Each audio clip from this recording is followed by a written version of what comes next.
ち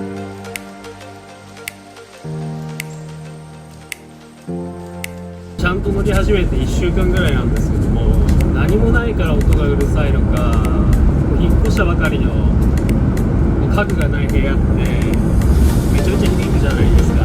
ハイエースの中に何もないがゆえに音が反響しちゃってるのかなっていうのとあるのかなっていうところですね。この会話がちゃんとマイク拾ってるかどうかも怪しいぐらいの高音です。特にタイヤが設置してる後ろの部分からの音がうるさいのかなって。結構前にワゴンの椅子がいっぱいついてるハイエース乗った時はもっと静かだったと思うんですよね。キャンピングカーとか物がいっぱいあると静かになるみたいな、まあ、それも含めて車内を静かにしたりとか DIY もいろいろやっていきたいと思います。エンジンが止まります。かけるときにちょっと踏んであげないと立たないですね。まあ、そういうところもボロなんで1個ずつ直して旅に行ける状態にしていきたいですね。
部品の移植が終わりました。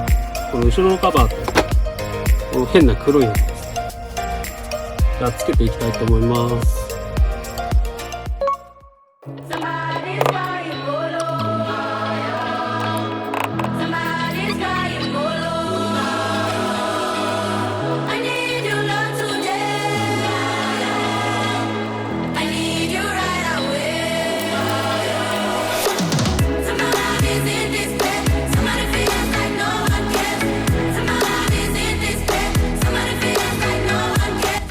ガソリン車でアイドリングなのにこんなにブルブルするもんなんですかね。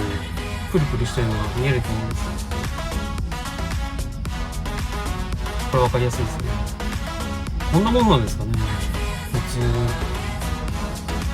通たまにエンジン止まります。